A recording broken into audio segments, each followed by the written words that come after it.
শিমুল, আমি সব কি শুনতেছি?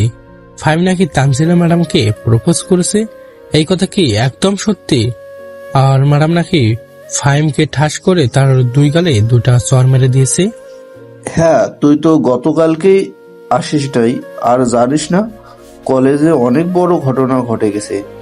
ফাইভ গত দুদিন ধরে কলেজে আসতেছে না। সে যদি কলেজে না আসে তাহলে তো সামনে ভালোভাবে পরীক্ষা দিতে পারবে না। ফাইম বেশ ভালো করে জানে তানজিলা ম্যাডাম ডিভোর্সি, তারপরে ও সে কেন ডিভোর্সি ম্যাডামের পেছনে ঘোরাঘুরি করতেছে। ভাই, এটা আমি নিজেও জানি না। তাকে কতবার বোঝানোর চেষ্টা করছি, ডিভোর্স মেয়ের পিছনে ঘোরাঘুরি করা একদম দরকার নেই।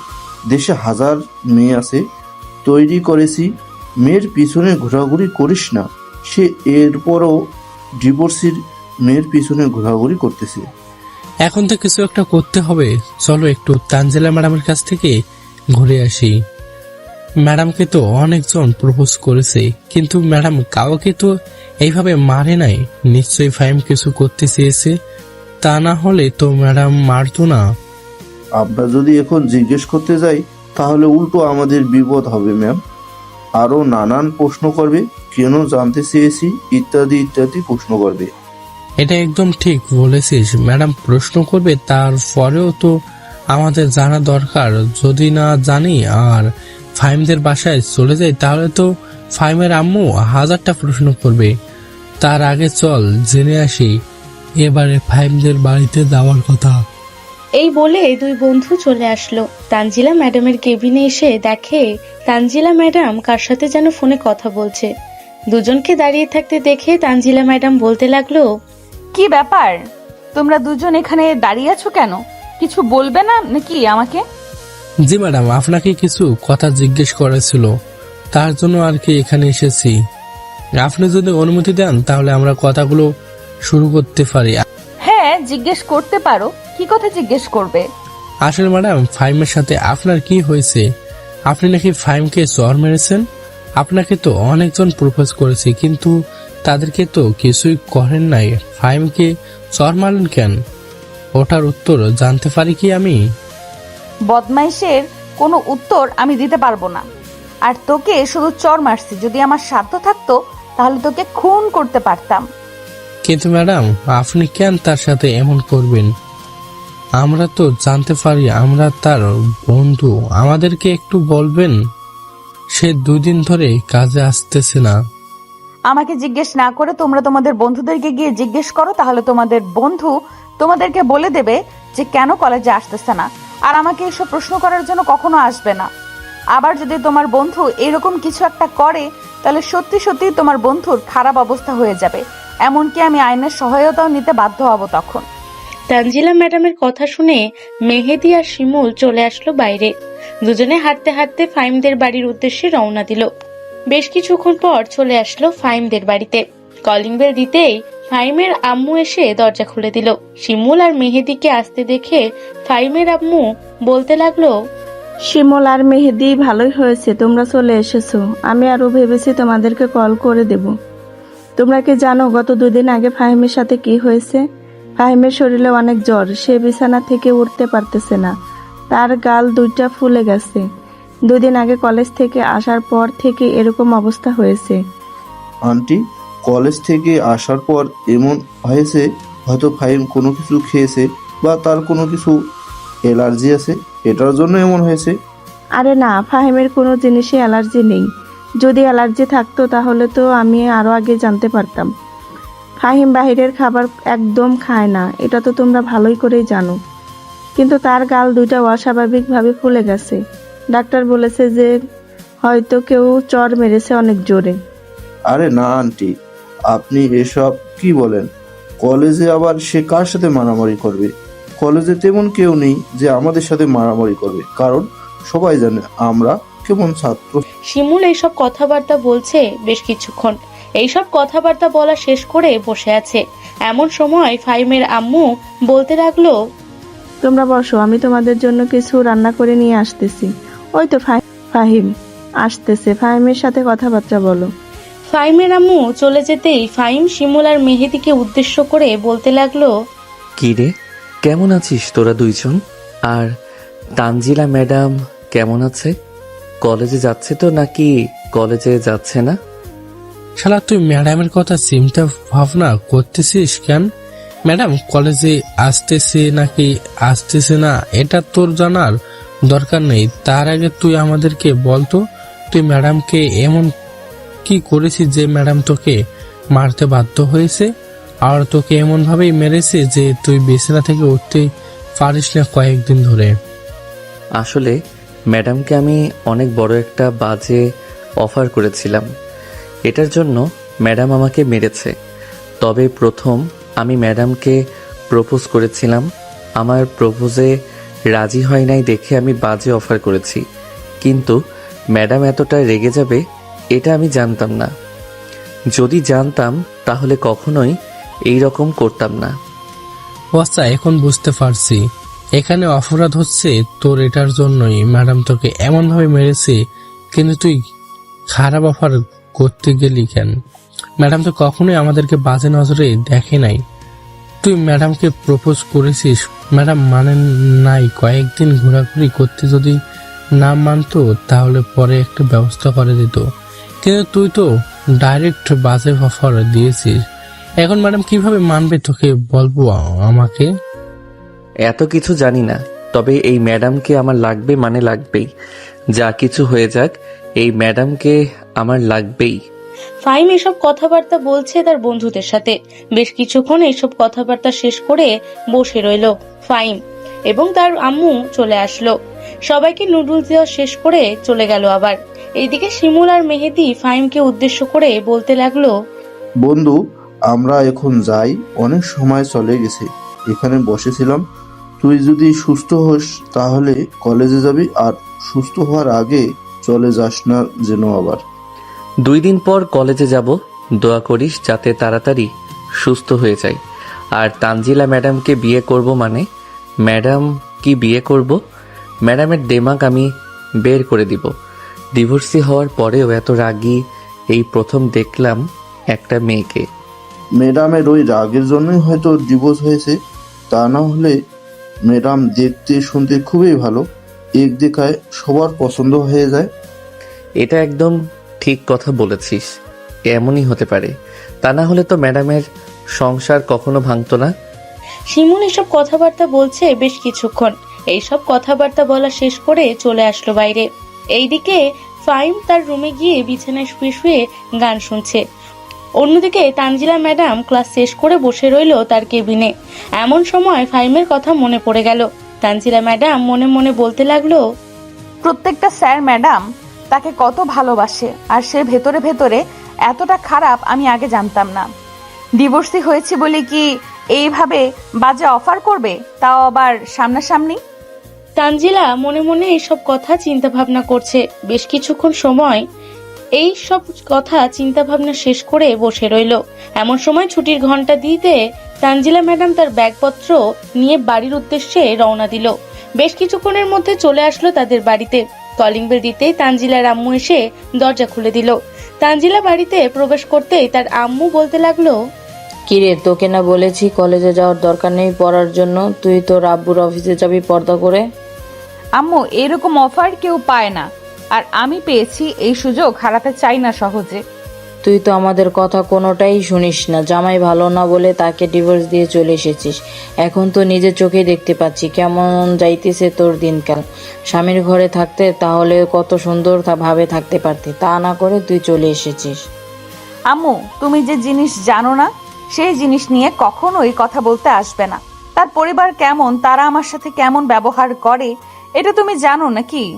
আমি ওই বাড়িতে 2 মাস থেকেছি, সো আমি ওই 2 মাসে খুব ভালো করে চিনে গেছি। গাধার মতো সারাদিন পরিশ্রম করে রাতের বেলা একটু ঘুমাতেও পারি না, আবার ডাকাডাকি শুরু করে দেয়। হয়েছে, আর আমাকে বোঝাতে হবে না। তোর শ্বশুরবাড়ির পরিবার কেমন, তারা যদি ভালো না হতো তাহলে তোর বাবা কখনোই তাদের কাছে তোকে বিয়ে দিত না।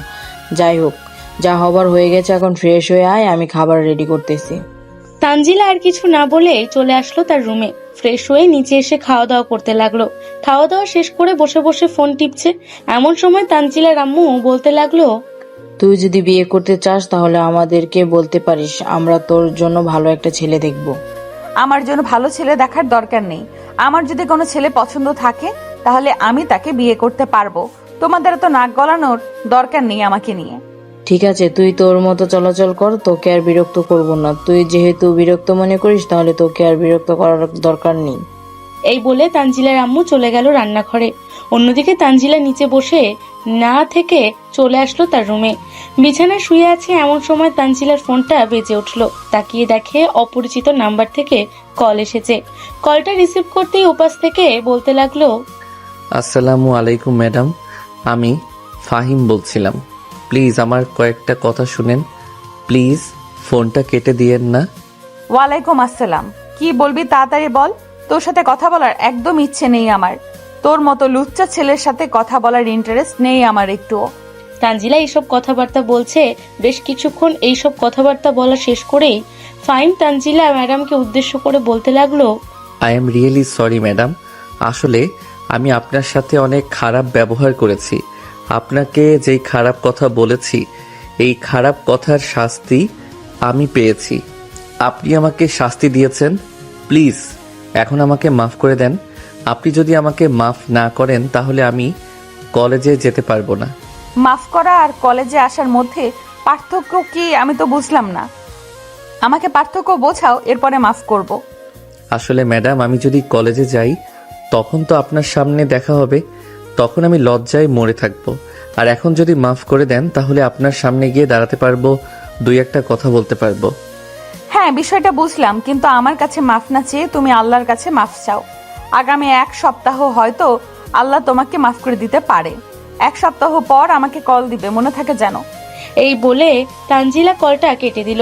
এদিকে ফাহিম বিছানায় শুয়ে আছে আর মনে মনে বলছে তানজিলা এসব কথাবার্তা বলতেছে।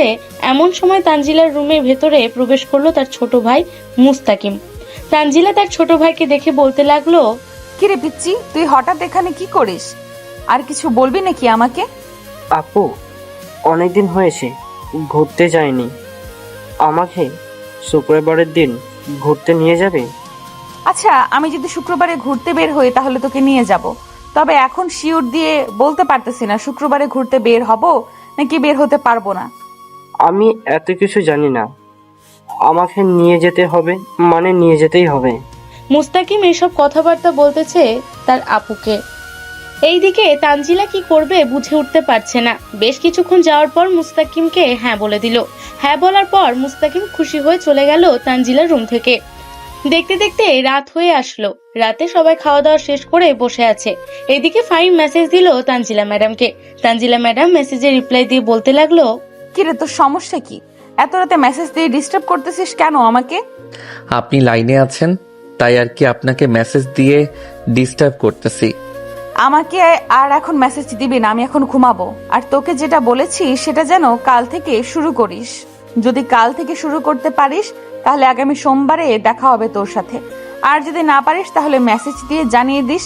কোনো ব্যবস্থা তো করতে পারবো না, তোকে আরো শাস্তি দেব।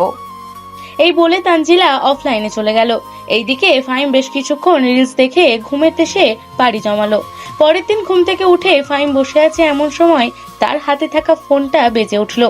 তাকে দেখে তার বন্ধু ফোন দিয়েছে। কলটা রিসিভ করতে ওই পাশ থেকে ফাহিমের বন্ধু বলতে লাগলো, কিরে ফাহিম, তোর এখন কি অবস্থা? মুখের ফোলা কমেছে নাকি? হ্যাঁ, মুখের ফোলা কমে গেছে, কিন্তু আমি আরো আগামী 1 সপ্তাহ কলেজে যেতে পারবো না। তানজিলা ম্যাডামকে বলেছি যে মাফ করে দেওয়ার জন্য।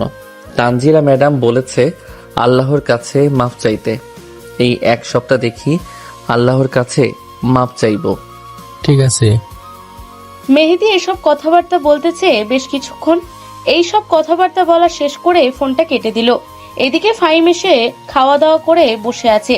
এমন সময় ফাহিমের আম্মু বলতে লাগলো, কিরে ফাহিম, এইভাবে চুপচাপ বসে বসে আছিস কেন? মুখ ফোলা তো কমেছে, এখন তাহলে কলেজে তো যেতে পারবি। কলেজে চলে যা তুই। এখন যাব না আম্মু, আরো কয়েকদিন পরে যাব। মুখের ফোলা তো কমেছে কিন্তু দাঁতে ব্যথা এখনো আছে। ও আচ্ছা, তাহলে তোর দাঁতের ব্যথা ভালো করতে হবে। আমি আজকে বিকেলে ডাক্তারের কাছে যাব, তখন না হয় তোকে ওষুধ এনে দিব। ঔষধ আনার দরকার নেই, গতকালকে মেহেদি আমাকে ওষুধ দিয়ে গেছে। ওই ওষুধগুলো খেলে একদম ঠিক হয়ে যাব আমি। ও আচ্ছা ঠিক আছে, তাহলে ওই ওষুধগুলো খা। ফাহিম তার আম্মুকে আর কিছু না বলে চলে আসলো তার রুমে। বিছানায় শুয়ে আছে এমন সময় ফাহিম তার ফোনটা হাতে নিয়ে মেসেজ দিল তানজিলা ম্যাডামকে।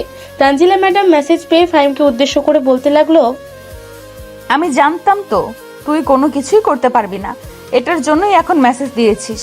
তুই কালকে কলেজে আয়, তোকে অন্যরকম একটা শাস্তি দিব। আমার কথা না শুনেই আপনি কেন বলতেছেন যে আমি পারবো না? আমি তো আজকে মাপ চেয়েছি, আর এটা বলার জন্য আপনাকে মেসেজ দিয়েছি, আর আপনি কি না উল্টাপাল্টা বলতেছেন আমাকে? হ্যাঁ, তোকে উল্টাপাল্টা বলতেছি। তুই সত্যি কথা বলেছিস সেটা আমি বুঝবো কি করে? তুই তো মিথ্যা বলতে পারিস, কারণ তোদের মতো ছেলেদের বিশ্বাস করা যায় না। ও আচ্ছা, এখন বলতে চাচ্ছেন আমাদের মতো ছেলেদের বিশ্বাস করা যায় না? হ্যাঁ, তোদের মতো ছেলেদের বিশ্বাস করা যায় না, কারণ তোরা যা ইচ্ছে তাই করতে পারিস। এই বলে তানজিলা ম্যাডাম আবার অফলাইনে চলে গেল। এইদিকে ফাহিম অনেকগুলো মেসেজ দিল, মেসেজের উত্তর না পেয়ে ফাহিম ওই মেসেজগুলো ডিলিট করে রেখে চলে আসলো বাইরে। কিছুক্ষণ ঘোরাঘুরি করে চলে আসলো বাড়িতে। দুপুরে খাওয়া দাওয়া শেষ করে ফাহিম বসে আছে, এমন সময় তার ফোনটা আবারও বেজে উঠলো। তাকিয়ে দেখে তার আব্বু কল দিয়েছে। কলটা রিসিভ করতে ওপাশ থেকে ফাহিমের আব্বু বলতে লাগলো, কিরে ফাহিম, তুই কোথায় আছিস? একটু অফিসে আসতে পারবি? আমি সকালবেলা খাবার নিয়ে আসতে ভুলে গেছি, তুই তোর আম্মুকে বল খাবার দেওয়ার জন্য। আচ্ছা আব্বু, আমি কিছুক্ষণের মধ্যে আসতেছি। এই বলে ফাহিম কলটা কেটে দিয়ে চলে আসলো নিচে। তার আম্মুকে উদ্দেশ্য করে বলতে লাগলো, আম্মু, আব্বু নাকি খাবার নিয়ে যায় নাই, আমাকে ফোন দিয়েছে, এখন বলেছে যে খাবার নিয়ে যাওয়ার জন্য অফিসে। তুমি খাবারটা তাড়াতাড়ি রেডি করে দাও। ফাহিমের আব্বু ফাহিমকে খাবার রেডি করে দিতেই ফাহিম খাবার নিয়ে চলে আসলো তার আব্বুর অফিসে। কিছুক্ষণ অফিসের ভেতরে ঘোরাঘুরি করে ফাহিম চলে আসলো বাসায়। বিকেলে ফাহিম তার আম্মুর কাছে বলে বের হয়ে পড়লো পার্কে যাওয়ার উদ্দেশ্যে। বেশ কিছুক্ষণ পর চলে আসলো পার্কে। সবাই একসাথে বসে আছে এমন সময় ফাহিম বলতে লাগলো, তাওহিদ, আজকে তো তুই কলেজে গিয়েছিলি তাই না রে? কলেজে কি নীলিমা এসেছে নাকি আজকেও যায় নাই? নীলিমা তো অনেক আগে গেছে, কিন্তু তুই নীলিমাকে খোঁজাখুঁজি করতেছিস কেন? তার সাথে তো আমাদের বন্ধুত্ব শেষ হয়ে গেছে। হ্যাঁ, শেষ হয়ে গেছে, কিন্তু কেন শেষ হয়েছে এটা তো তোরা জানিস না। গতকালকে নীলিমা রাতে আমাকে মেসেজ দিয়েছে এবং অনেক কিছু বলেছে, কিভাবে আমাদের মধ্যে ফাটল ধরেছে, কিভাবে কি হয়েছে, ইত্যাদি ইত্যাদি সবকিছুই আমাকে জানিয়েছে। তার মানে এইসব কিছু অনিকের জন্য হয়েছে? হ্যাঁ, এই সব কিছু অনেকের জন্য হয়েছে, কারণ সে নীলিমার সাথে রিলেশন করার নাটক করেছিল। আর এই নাটক শেষ হতে হতে কি কি হয়েছে এটা তোরা খুব ভালো করেই জানিস। হ্যাঁ, এখন বুঝতে পারলাম। আমাকে আর বলতে হবে না, আমি নীলিমাকে ফোন দিয়ে বলতেছি এখানে আসার জন্য। এরপরে না হয় আমরা তার কাছে মাপ চেয়ে নিব, কারণ ভুল তো আমরা করেছি। কিছু না জেনে বুঝে তাকে আমরা অপমানিত করেছি। হ্যাঁ, তাকে ফোন দিয়ে বল এখানে আসার জন্য। তাওহিদ ফোন দিল নীলিমাকে। প্রায় আধা ঘন্টা পর নীলিমা সবার সামনে আসতেই সবাই নীলিমার কাছে মাপ চাইতে লাগলো। এইদিকে নীলিমা সবাইকে উদ্দেশ্য করে বলতে লাগলো, গতকালকে আমি ফাহিমকে সবকিছু বলার পর এখন তোরা সবাই তোদের ভুলটা বুঝতে পারছিস। এর আগে তো একবারও আমাকে জিজ্ঞাসা করিস নাই। আমাকে জিজ্ঞাসা করলে কি আমি তোদেরকে পুরোটা বলতাম না, কি কি হয়েছে আর কি কি না হয়েছে? আর ওই অনেক আমাকে তার প্রেমের জালে ফাঁসিয়ে এরপরে এই রকম করেছে, তারও বিচার করব, চিন্তা করিস না। সরি নীলিমা, আমি বুঝতে পারি নাই। আমিও তোকে ভুল বুঝেছি, কিন্তু আমি তো তোকে সত্যি ভালোবাসতাম, আর আমার সত্যি ভালোবাসা তুই বুঝতে পারলি না। আকাশ, আমি তোর কাছে ফিরে যেতে চাই, প্লিজ তুই আমাকে ফিরিয়ে নে। আমার যে আর কোনো উপায় নেই দেখে আমি যেটা করেছি, এটা হয়তো ভুল করেছি, কিন্তু আমি তো তোদের ছাড়া চলতে পারবো না। আকাশ, নীলিমা যেহেতু তার ভুলটা বুঝতে পারছে, তাহলে তুই নীলিমাকে আপন করে নে। আর অনেকের একটা ব্যবস্থা করব, চিন্তা করিস না। আমি কয়েকদিন পর তো কলেজে যাব, এরপরে তাকে দেখে নিব। এর আগে তোরা তাকে কিছুই করিস না। সে যেমন করেছে তার শাস্তিও ঠিক তেমনই হবে। ফাহিম এইসব কথাবার্তা বলতেছে, এইদিকে আকাশ আর নীলিমা দুইজন একসাথে বসে আছে। এমন সময় নীলিমা বলতে লাগলো, আকাশ, আমি তোকে বিয়ে করতে চাই, যত তাড়াতাড়ি সম্ভব আমাকে বিয়ে করতে হবে। এখন তো সম্ভব হবে না। আমাকে আরো কয়েকটা দিন সময় দে। কয়েকটা দিন সময় দিলে আমি একটা চাকরির ব্যবস্থা করে এরপর তোদের বাড়িতে আব্বু আম্মুকে পাঠাতে পারবো। ঠিক আছে, আমি তোর অপেক্ষায় রইলাম। এখন তাহলে তুমি বাসায় চলে যাও। এই বলে নীলিমা ওইখান থেকে চলে আসলো তার বাড়িতে। কলিং বেল দিতে নীলিমার আম্মু এসে দরজা খুলে দিল। অন্যদিকে ফাহিম আকাশকে উদ্দেশ্য করে বলতে লাগলো, কিরে আকাশ, তুই কি সত্যি নীলিমাকে বিয়ে করবি নাকি নীলিমাকে মিথ্যা কথা বলেছিস? মিথ্যা কথা বলতে যাব কেন? সত্যি কথা বলছি। আমি ভালো একটা চাকরি পেয়ে গেলে এরপর নীলিমাকে বিয়ে করে নিব। ওর সাথে যা হয়ে গেছে এটা তো ওর ভাগ্যে লেখা ছিল, কিন্তু আমি তোকে ভালোবাসি, তাকে তো আর হারাতে পারবো না। আকাশ তার বন্ধুদের সাথে এইসব কথাবার্তা বলতেছে। এইদিকে ফাহিম চলে আসলো তাদের বাড়িতে। কলিং বেল দিতেই ফাহিমের আম্মু এসে দরজা খুলে দিল। ফাহিম বাড়ির ভেতরে প্রবেশ করতেছে, এমন সময় তার আম্মু বলতে লাগলো, এই ফাহিম, কালকে থেকে তোর কলেজে যেতে হবে। আমি কালকে থেকে তোর আব্বুর সাথে অফিসে যাব, জরুরি কাজ আছে অফিসে। আমার আসতে আসতে 2টা-3টা বেজে যাবে। তুই কলেজে চলে যাস। তোর তো কলেজে ছুটি হবে 3টা বা 4টার দিকে। তোর আগে আমি চলে আসব। ঠিক আছে আম্মু, আমি কালকে থেকে কলেজে যাব। ফাহিম তার আম্মুর সাথে এইসব কথাবার্তা বলতেছে বেশ কিছুক্ষণ। এইসব কথাবার্তা বলে তার রুমে এসে ফোন দিল তানজিলাকে। কলটা রিসিভ করতে ওই পাশ থেকে তানজিলা বলতে লাগলো, কিরে, তোকে না বললাম তুই আমাকে ফোন দিবি না? তারপরও কেন ফোন দিতেছিস?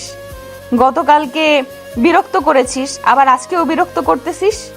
ম্যাডাম একটু বোঝার চেষ্টা করেন, আমি আপনাকে সত্যি অনেক ভালোবাসি। আমি আপনাকে বিয়ে করতে চাই। প্লিজ ম্যাডাম, আমার কথাটা অন্তত মানেন। এইসব কথা অনেকেই বলতে পারে, কিন্তু বিয়ের পর সবাই বদলে যায়। আমি তোকে বিয়ে করতে পারবো না। তুই প্লিজ আমাকে আর কল দিস না ফাহিম। আমি তোর ম্যাডাম হই। এই বলে তানজিলা কলটা কেটে দিল। আম্মু একটা পিচ্চি ছেলে, মানে আমার এক স্টুডেন্ট আমাকে পছন্দ করে আর বিয়ে করতে চাইছে, কিন্তু আমি তাকে মানা করতেছি। এমনিতেই আমি একজন ডিভোর্স নিয়ে তার সাথে, সে যদি আবার আমাকে বিয়ে করে তাহলে তার জীবনটা পুরোপুরি নষ্ট হয়ে যাবে। আমি চাই না কারো জীবন নষ্ট করতে। আম্মু, অনেক কারণ আছে, এগুলো তোমাকে বলে বোঝাতে পারবো না, আর তোমাকে বললেও বুঝবে না। তানজিলা এইসব কথাবার্তা বলতেছে বেশ কিছুক্ষণ। এইসব কথাবার্তা বলা শেষ করে বসে আছে। এমন সময় তার ফোনটা আবারও বেজে উঠলো। তাকিয়ে দেখে ফাহিম আবারও কল দিয়েছে।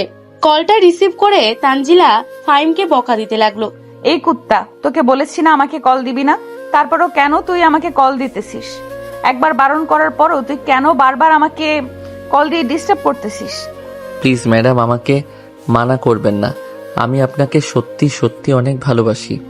আপনি একটু বোঝার চেষ্টা করেন। তুই যে আমাকে সত্যি সত্যি ভালোবাসিস, এটার প্রমাণ কি? এটা প্রমাণ আমি নিজেই। আপনি যা বলবেন আমি তাই করতে রাজি আছি। যদি বলেন আত্মহত্যা করার জন্য, তাহলে আমি আত্মহত্যা করতে রাজি আছি। আচ্ছা, তুই কালকে কলেজে আয়, এরপরে আমি দেখব তুই আমার জন্য কি করতে পারিস। আর এখন ফোন রাখ, আমার মাথা এমনিতেই গরম হয়ে আছে। তুই আর ফোন দিয়ে আমাকে বিরক্ত করিস না এখন। এই বলে তানজিলা কলটা কেটে দিয়ে বসে আছে। এইদিকে ফাহিম চোখ দুটো বন্ধ করে দীর্ঘ একটা নিঃশ্বাস নিয়ে মনে মনে বলতে লাগলো, তাহলে কালকে তানজিলা ম্যাডাম আমার হতে যাচ্ছে, কিন্তু ম্যাডাম কি এমন পরীক্ষা নিবে? ম্যাডাম যদি বলে আত্মহত্যা করার জন্য আমাকে, তাহলে কি আমি আত্মহত্যা করতে পারবো? ফাহিম এইসব কথা চিন্তা ভাবনা করতেছে বেশ কিছুক্ষণ। এইসব কথা চিন্তা ভাবনা করার পর বিছানা থেকে উঠে চোখে মুখে পানি দিয়ে নিচে নেমে এসে বসে রইল সোফায়। এমন সময় ফাহিম তার আম্মুকে উদ্দেশ্য করে বলতে লাগলো, আচ্ছা আম্মু, আমি যাকে পছন্দ করি সে কেন আমাকে চায় না? আমি কি দেখতে খারাপ, নাকি আমার ফেস কাটিং ভালো না, আমার চালচলন ভালো না? কি বলতেছিস এসব? তুই দেখতে তো মাশাআল্লাহ অনেক সুন্দর, আর তোকে যে দেখবে এক দেখাতেই ভালোবেসে ফেলবে। আর তুই বলতেছিস তোর ফেস কাটিং ভালো না? হ্যাঁ, আমার ফেস কাটিং ভালো না। আমি আমার ম্যাডামকে খুবই পছন্দ করি। তুমি জানো আমার গাল ফুলে গিয়েছিল কেন? আমি ম্যাডামকে প্রপোজ করেছিলাম। ম্যাডাম প্রথমে কিছু বলে নাই, পরে ম্যাডাম না করে দেওয়াতে আমি ম্যাডামকে খারাপ কথা বলেছি। তখন ম্যাডাম আমার 2 গালে চড় মারছে। এটার কারণে আমার গাল ফুলে গিয়েছিল। ও আচ্ছা, এখন বুঝতে পারলাম। আচ্ছা যাই হোক, তুই তোর ম্যাডামকে পছন্দ করিস এটা আমাকে আগে বললেই হতো। তোর ম্যাডামের বাড়ির ঠিকানা দিস, আমি তোর ম্যাডামের বাড়ি থেকে ঘুরে আসব। দেখি তার পরিবারকে বলে তারা রাজি হয় কিনা। তারা হয়তো রাজি থাকবে, কিন্তু ম্যাডাম রাজি থাকবে না, কারণ হচ্ছে ম্যাডাম একজন ডিভোর্সি। মানে তুই এসব কি বলতেছিস? তোর ম্যাডাম বিয়ে করেছে আর তুই কিনা তোর ম্যাডামকে ভালোবাসিস? এটা কখনোই সম্ভব না। আমি তো আরো আগে মানা করব তোকে বিয়ে করার জন্য। ডিভোর্সি মেয়ে বিয়ে করলে তুই কখনো সুখী হতে পারবি না। আমি সুখী হতে পারি আর না পারি এটা তোমার দেখার বিষয় না। তাকে আমায় লাগবে মানে লাগবে, তাকে ছাড়া আমি ভালো থাকতে পারবো না। দেখ ফাহিম, তোর আব্বু যদি একবার জানতে পারে তাহলে তোকে কিন্তু সত্যি সত্যি মারবে।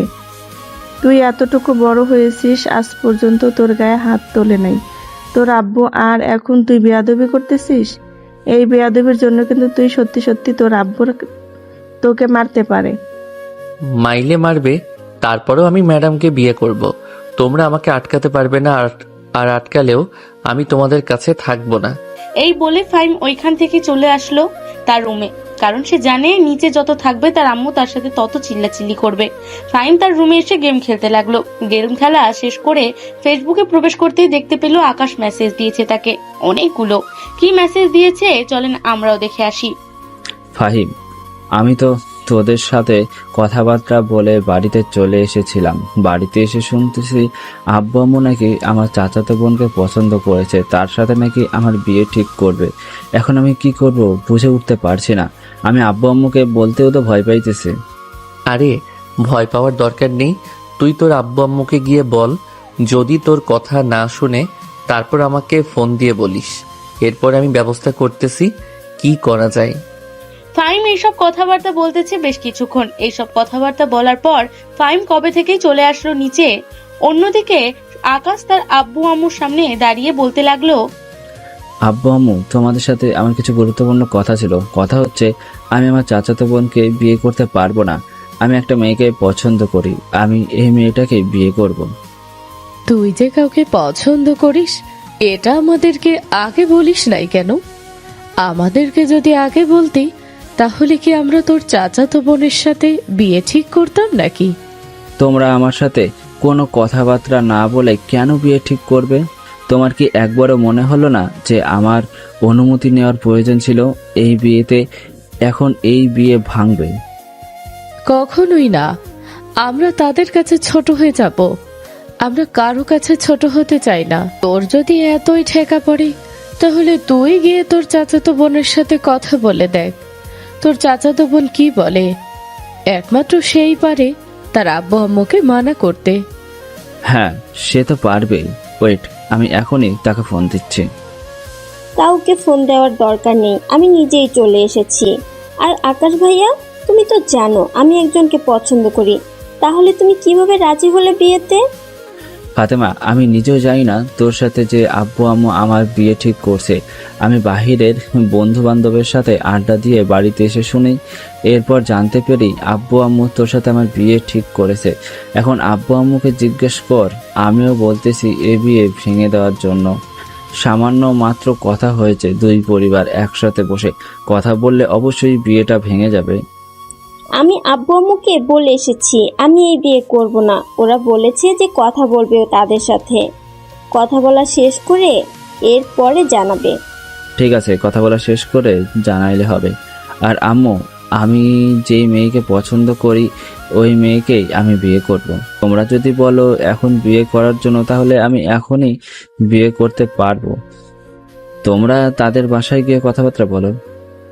আচ্ছা, তুই ঠিকানা দে, আমরা তাদের বাসায় গিয়ে কথাবার্তা বলবো।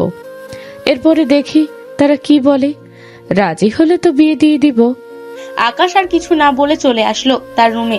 অন্যদিকে আকাশের আম্মু সোফায় বসে বসে আকাশের আব্বুকে উদ্দেশ্য করে বলতে লাগলো, আকাশ তো একদম ঠিক কথাই বলেছে। তার অনুমতি নিয়ে বিয়ের কথাবার্তা বলার দরকার ছিল। আমরা তো তার কথা না শুনেই তাদের বিয়ে ঠিক করে ফেলেছিলাম। যাই হোক, কোনো আত্মীয় স্বজনকে তো আর ফোন দিয়ে জানানো হয় নাই, এখন বিয়েটা ভেঙে দিলেই হবে। আকাশের আব্বু আম্মু বসে বসে এসব কথাবার্তা বলতেছে। অন্যদিকে আকাশ তার রুমে গিয়ে ফাহিমকে উদ্দেশ্য করে বলতে লাগলো, ফাহিম, সাহস করে বলতে পারছি, যাক ভালো হয়েছে বিয়েটা আটকে দেওয়া গেছে। আমি তাহলে এখন নীলিমাকে কল দিয়ে জানিয়ে দিই যে কালকে তাদের বাসায় যাব আব্বু আম্মুকে। হ্যাঁ, তুই নীলিমাকে ফোন দিয়ে জানিয়ে দে, তাহলে নীলিমা অনেক খুশি হবে। আকাশ এইসব কথাবার্তা বলতেছে বেশ কিছুক্ষণ। এইসব কথাবার্তা বলা শেষ করে ফোনটা কেটে দিল। এইদিকে ফাইম রাতের খাবার খাইতেছে টেবিলে বসে। এমন সময় ফাইমের আব্বু বলতে লাগলো, তোর বন্ধু বিয়ে করে ফেলতেছে আর তুই এখানে বসে আছিস কেন? তুই একটা মেয়ে দেখে বিয়ে করে ফেল।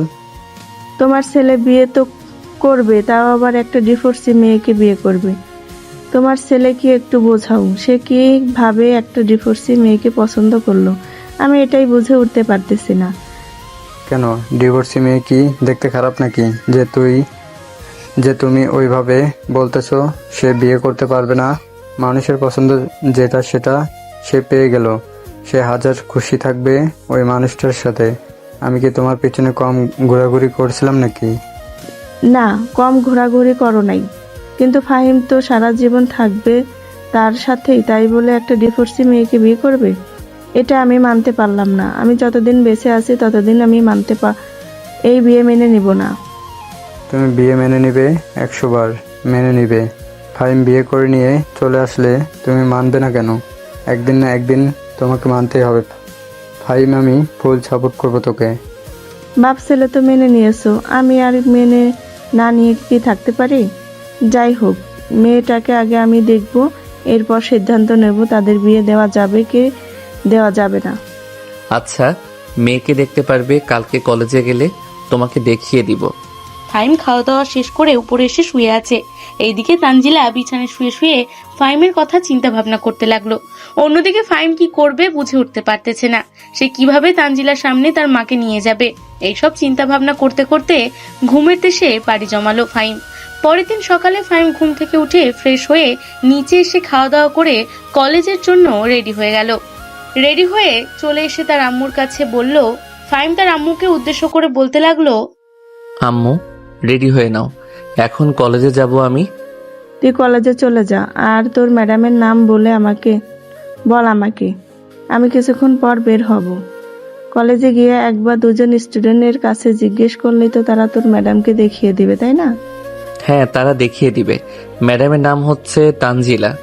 ফাইম এই বলে তার আম্মুকে আরো কিছুক্ষণ তানজিলার ফেস কাটিং এর বিবরণ দিয়ে চলে আসলো কলেজে।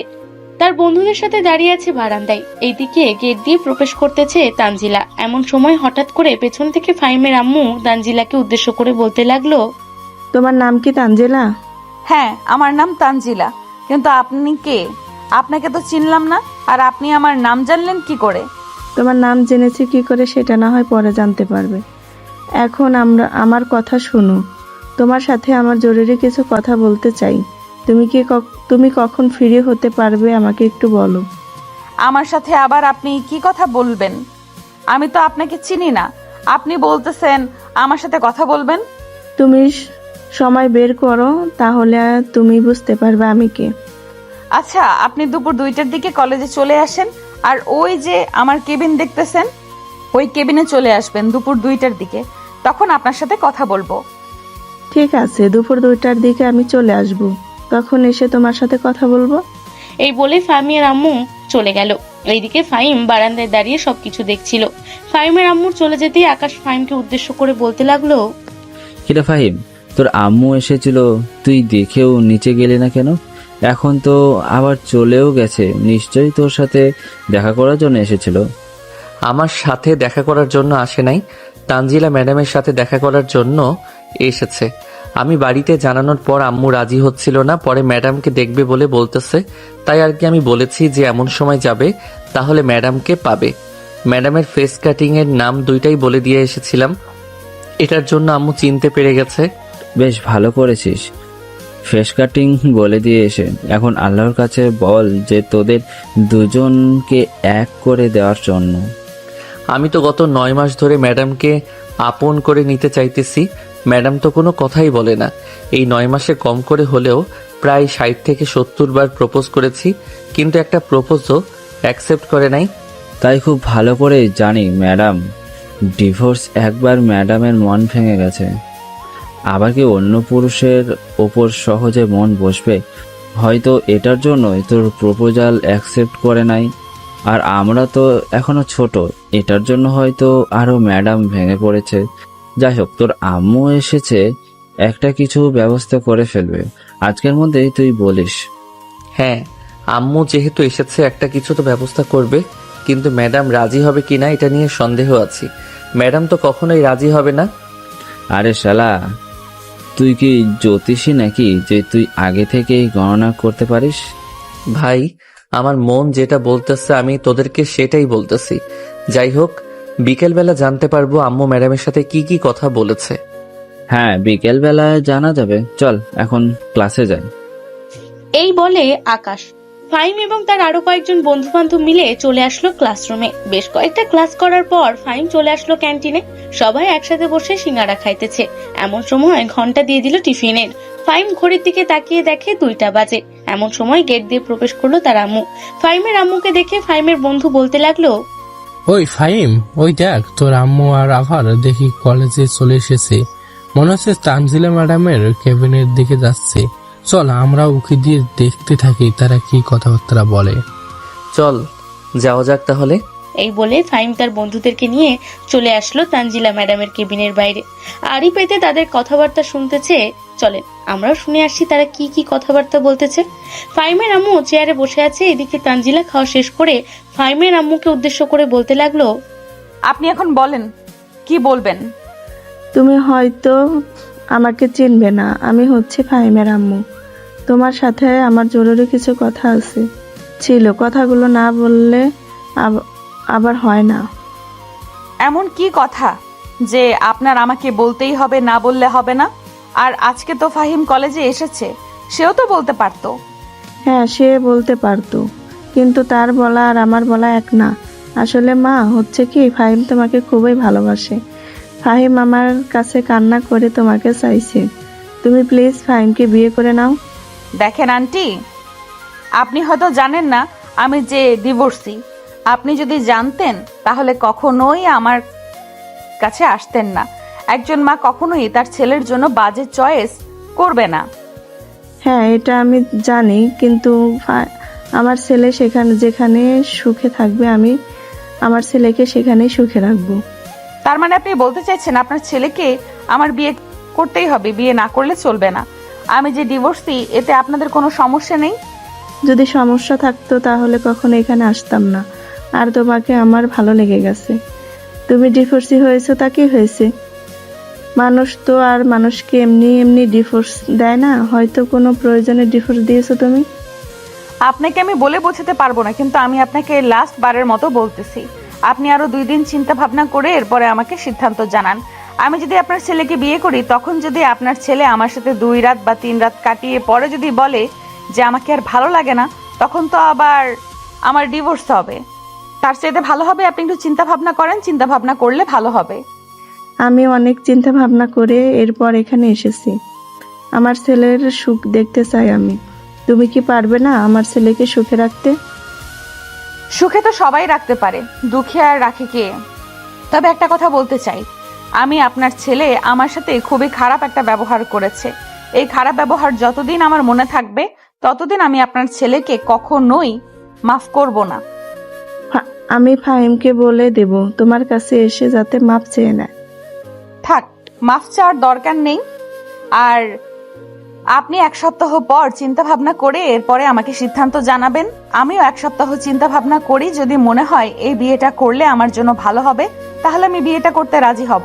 আর যদি আমার মনে হয় এই বিয়েটা করলে আমার জীবনে অনেক বড় ক্ষতি হবে তাহলে আমি বিয়েটা করতে পারবো না। আচ্ছা, তুমি একটু চিন্তা ভাবনা করে দেখো। আশা করি তুমি চিন্তা ভাবনা করে দেখলে তোমার জন্য কোনো অসম্ভব কাজ হবে না। ফাহিমের আম্মু আরো কিছুক্ষণ কথাবার্তা বলে ওইখান থেকে চলে গেল তাদের বাসায়। এদিকে ফাহিম তার বন্ধুদেরকে নিয়ে চলে আসলো আবারও ক্যান্টিনে।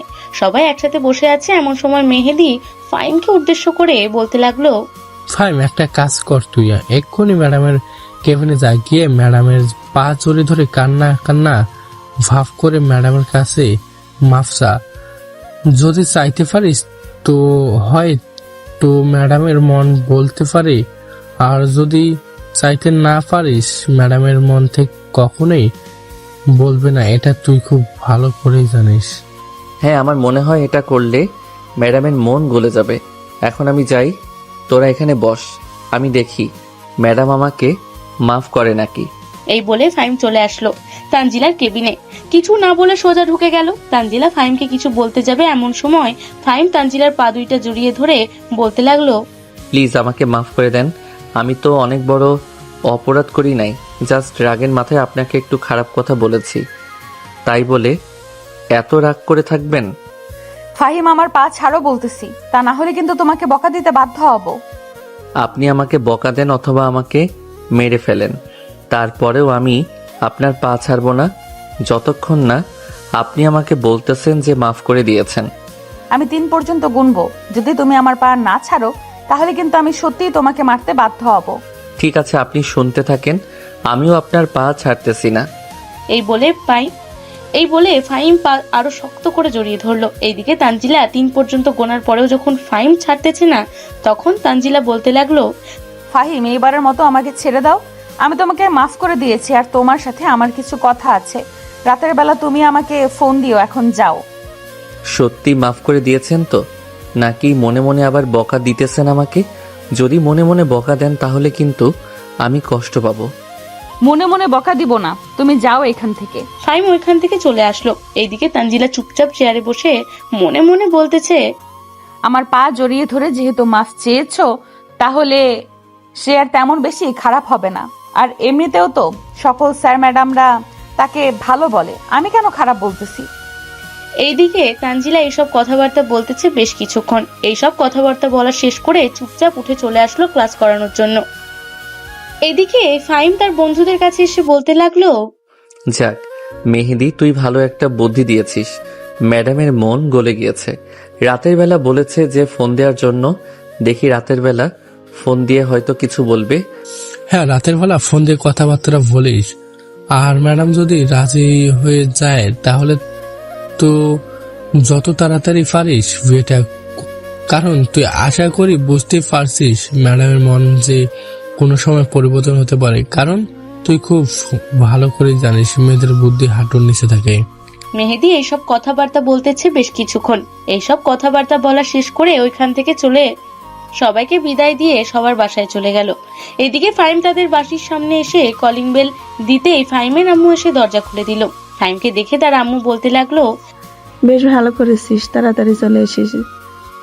তানজিলা আমাকে 1 সপ্তাহ সময় দিয়েছে, বলেছে 1 সপ্তাহ চিন্তা ভাবনা করে তারপর তাকে জানানোর জন্য। ফাহিমের আম্মু এইসব কথাবার্তা বলতেছে বেশ কিছুক্ষণ। এইসব কথাবার্তা বলার পর ফাহিম তার আম্মুকে উদ্দেশ্য করে বলতে লাগলো, আম্মু, আমি ম্যাডামের পা জড়িয়ে ধরে মাফ চেয়েছি।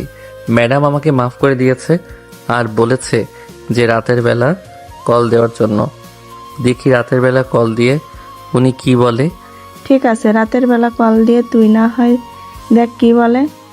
তবে একটা কথা মনে রাখিস, মেয়েটা একবার কষ্ট পেয়েছে, তুই আর মেয়েটাকে কষ্ট দিস না। যদি মেয়েটাকে পছন্দ না হয় তাহলে আমাকে এখনই বলে দে, আমি মেয়েটাকে মানা করে দিতে বলবো।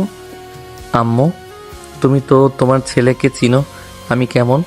আশা করি উনি আমার কাছে থাকলে কখনোই কষ্ট পাবে না, আর আমি তাকে কষ্ট করতেও দিব না। ফাহিম তার আম্মুর সাথে এসব কথাবার্তা বলে চলে আসলো তার রুমে। ফ্রেশ হয়ে বিছানায় শুয়ে আছে চোখ বন্ধ করে। এমন সময় তার ফোনটা বেজে উঠলো।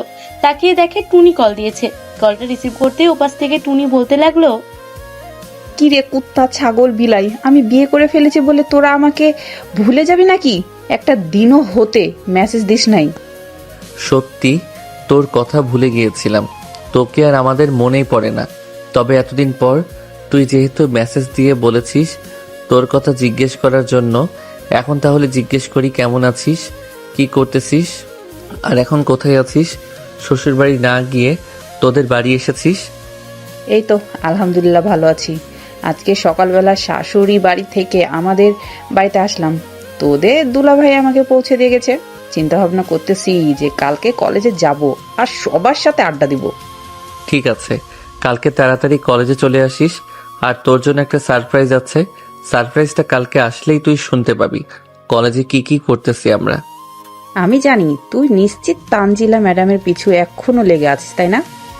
কেন যে ওই ডিভোর্সি ম্যাডামের পিছু লেগে আছিস এটাই বুঝি না। ম্যাডামের মধ্যে এমন কি দেখেছিস যে তুই ম্যাডামের জন্য পাগল হয়ে গেছিস? ম্যাডামকে বিয়ে না করলে তোর চলবেই না। জানি না রে এমন কি দেখেছি, তবে আমি ম্যাডামের মন বুঝতে পারি। ম্যাডাম যদি আমাকে কিছু ইশারা দিয়ে বলে তাহলে এই ইশারা আমি বুঝতে পারি। কুত্তা, আমি যে এত বছর ধরে পছন্দ করি তোকে, যে ইশারা ইঙ্গিতে বোঝাতে চেয়েছিলাম, তুই তো একদিনও বোঝাস নাই। আর এখন যেই ম্যাডাম কলেজে এসেছে তখন তুই ম্যাডামের পেছনে লেগে পড়েছিস। আমি বদদোয়া দিলাম তুই ম্যাডামকে কখনো বিয়ে করতে পারবি না, যা। তুই হাজারো বদদোয়া দিলে কোনো কাজ হবে না। ম্যাডাম আমাকে বিয়ে করতে রাজি হয়ে যাবে। তুই দেখিস আগামী 1 মাসের মধ্যে আমি ম্যাডামকে বিয়ে করে ফেলবো। আচ্ছা, আমিও দেখতে চাই তুই কিভাবে বিয়ে করিস। আমি তো বদদোয়া দিয়েছি, আর তুই খুব ভালো করেই জানিস আমার বদদোয়া কতটা কাজে লাগে। হ্যাঁ জানি তোর বদদোয়া কতটা কাজে লাগে। এখন তাহলে ফোন রাখলাম, কালকে দেখা হচ্ছে কলেজে। আর তুই কিন্তু কাউকে ফোন দিয়ে বলিস না যে চলে এসেছিস। হঠাৎ করে ভালোভাবে পর্দা করে কলেজে গিয়ে সবাইকে চমকে দিবি। ঠিক আছে, ফোন রাখলাম তাহলে। এখন রাতে গ্রুপ কলে আড্ডা দিব আজকে। ফাহিম আর টুনি এসব কথাবার্তা বলতেছে বেশ কিছুক্ষণ। এইসব কথাবার্তা বলা শেষ করে ফাহিম চলে আসলো নিচে, তার আম্মুকে বলে বাইরে বের হয়ে পড়লো। সন্ধ্যা পর্যন্ত বন্ধুদের সাথে ঘোরাঘুরি করে ফাহিম চলে আসলো বাসায়। রাতে খাবার টেবিলে বসে আছে, এমন সময় ফাহিমের আব্বু ফাহিমের আম্মুকে উদ্দেশ্য করে বলতে লাগলো, ফাহিমের মা, তুমি তো কলেজে গিয়েছিলে, এখন তোমার ছেলের বউ রাজি হয়েছে নাকি রাজি হয় নাই?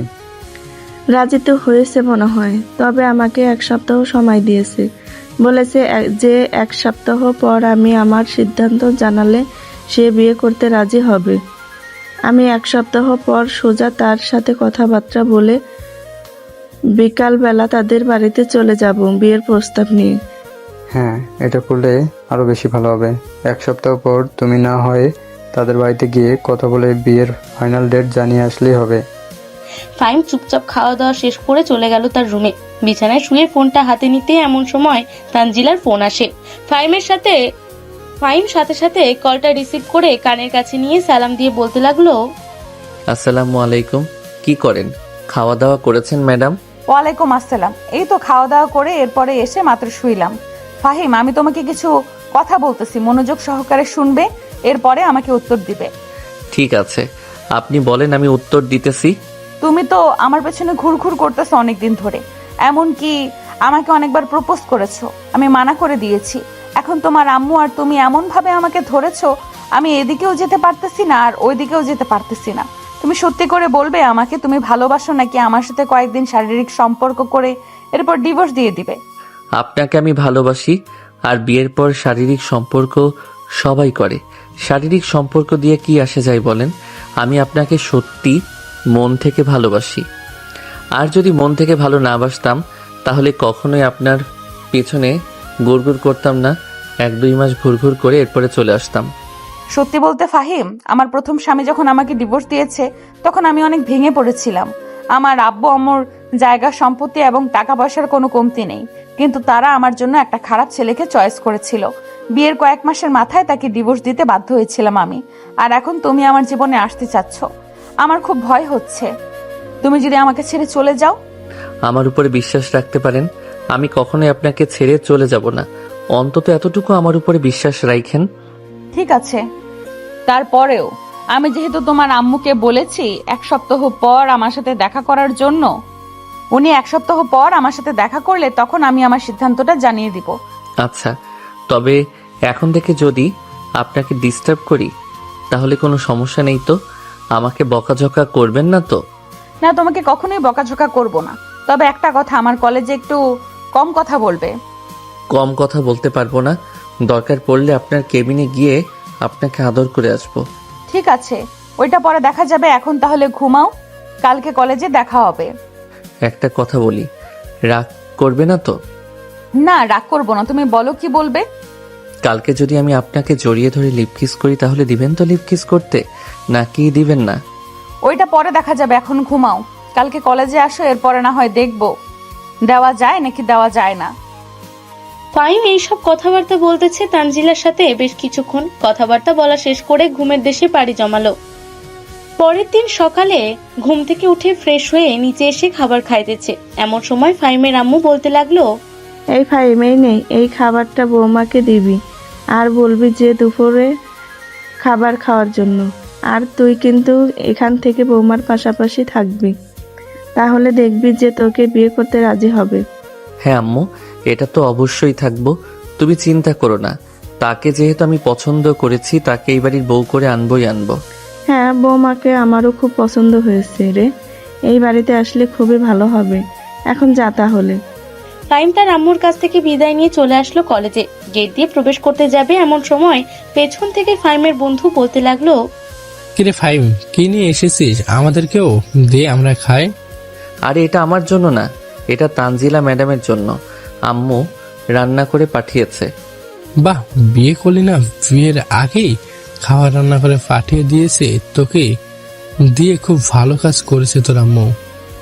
আরে আমাদের সবার জন্য রান্না করেছে, এটার জন্য আম্মু হয়তো তানজিলা ম্যাডামকে দিবে বলে একটু বেশি রান্না করে ফেলেছে। অনেকদিন হয়েছে তোদের বাড়িতে যাই না, আজকে আমরা সবাই মিলে যাব।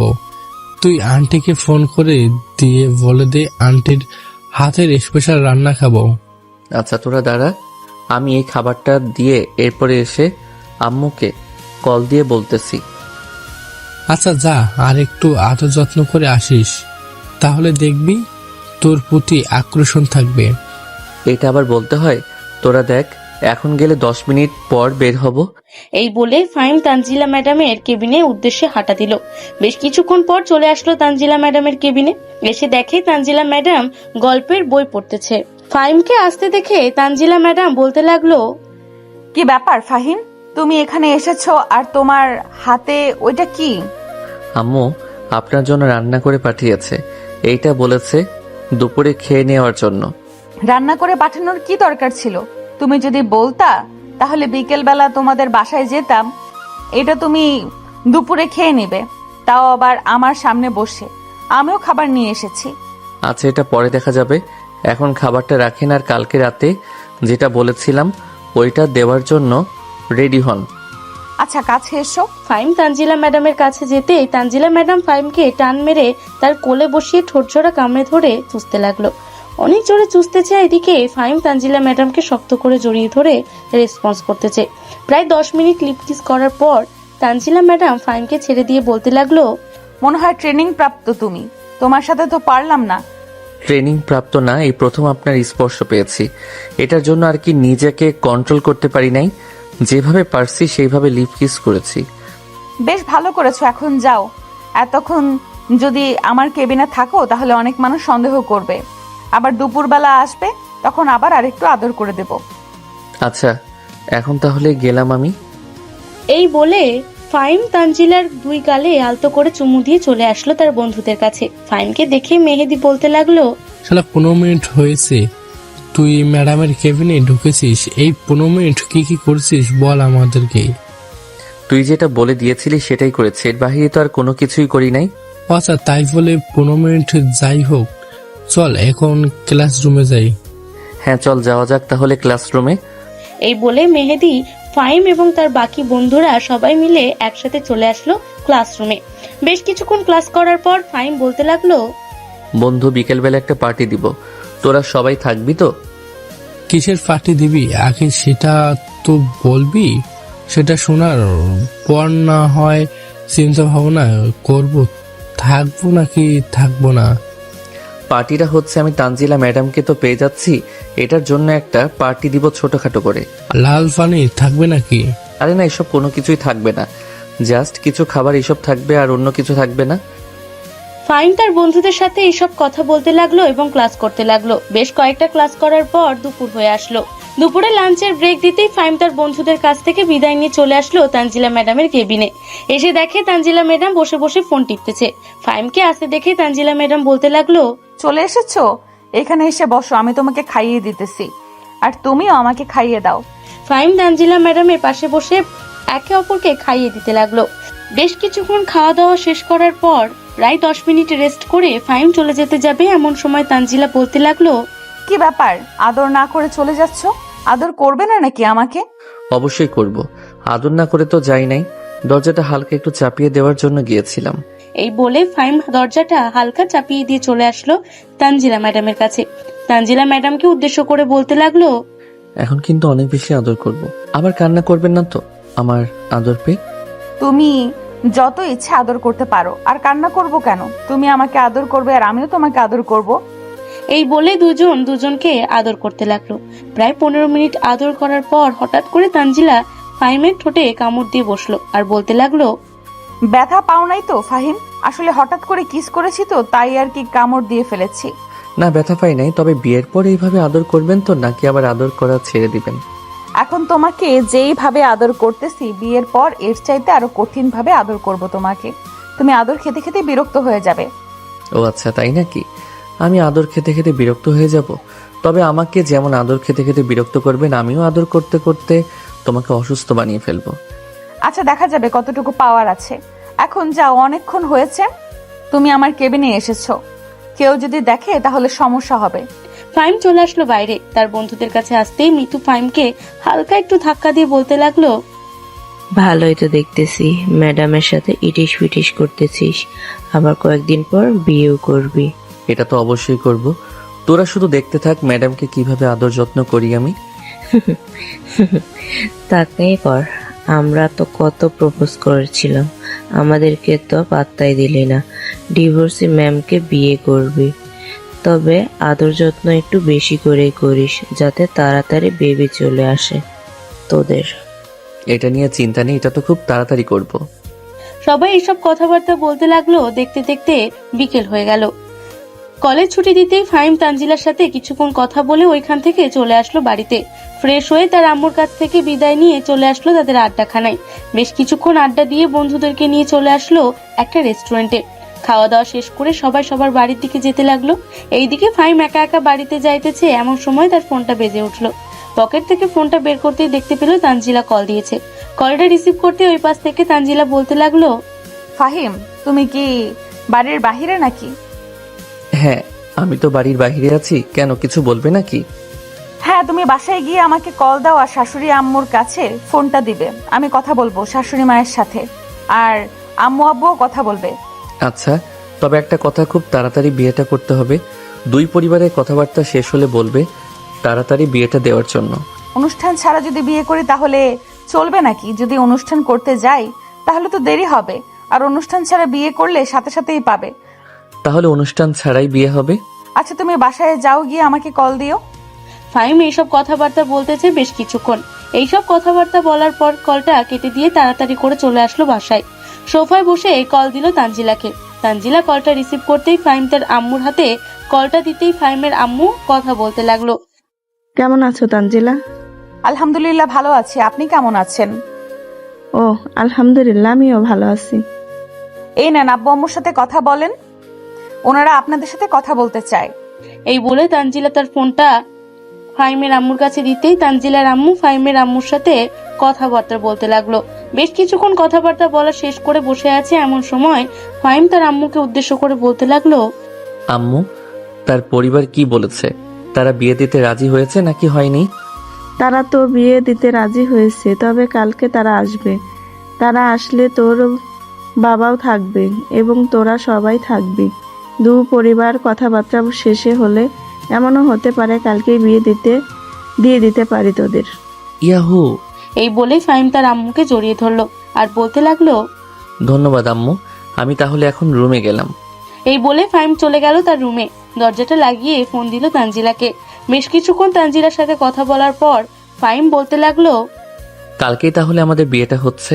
আমার কত যে আনন্দ লাগতেছে সেটা বলে বোঝাতে পারবো না। হ্যাঁ, কালকেই বিয়েটা হবে। তুমি কালকের জন্য রেডি থাকো। কালকে সারা রাত আমাকে আদর করতে হবে। যদি আদর করতে না পারো তাহলে তোমার ওইটা কেটে ফেলবো। চিন্তা করো না, দরকার পড়লে ট্যাবলেট খেয়ে সারা রাত আদর করব। কালকে রাতের আদর মিস হবে না, তোমাকে এটা বলে রাখলাম। হ্যাঁ, মনে থাকে যেন এটা। দুইজন কথা বলতে বলতে রাত হয়ে গেল। রাতে ফাহিম এবং তার আব্বু আম্মু খাবার টেবিলে বসে খাবার খাইতেছে। এমন সময় ফাহিমের আম্মু ফাহিমের আব্বুকে উদ্দেশ্য করে বলতে লাগলো, কালকে তানজিলার আব্বু আম্মু এবং তানজিলা আসবে। দুই পরিবারের সাথে কথাবার্তা ফাইনাল করে এমনও হতে পারে কালকেই বিয়েটা হয়ে যাবে। তাহলে তো ভালোই হয়েছে। আমিও ছুটি নিয়ে এসেছিলাম, ভেবেছিলাম কালকে একটু সময় কাটাবো। বেশ ভালো করেছো। কালকে তারা সকাল সকাল চলে আসবে। তুমি সকাল সকাল বাজারে গিয়ে বাজার করে আনবে। আমি রান্না বান্না করে ফেলবো। কালকে বিয়েটা হয়ে যাবে। আর ফাহিম, তুই তোর বন্ধুদেরকে খবর দিয়ে রাখিস। আচ্ছা, খবর দিয়ে রাখবো। ফাহিম খাওয়া দাওয়া শেষ করে রুমে গিয়ে তানজিলার সাথে কথা বলতে লাগলো। কথা বলতে বলতে রাত পার করে দিল। পরের দিন সকালে ফাহিম এবং তার আব্বু বাজার সদাই এনে বসে বসে টিভি দেখছে। এমন সময় কলিং বেল বেজে উঠতেই ফাহিম গিয়ে দরজা খুলে দিল।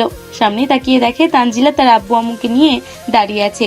ফাহিম তানজিলার আব্বু আম্মুকে সালাম দিয়ে বাড়ির ভেতরে নিয়ে আসলো। সবাই একসাথে বসে কথাবার্তা বলতেছে।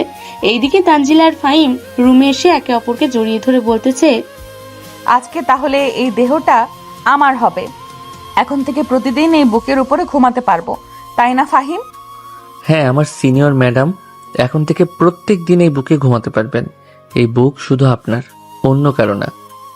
দুইজন কথাবার্তা বলতেছে। এমন সময় রুমের ভেতরে প্রবেশ করলো ফাহিমের বন্ধু বান্ধবরা।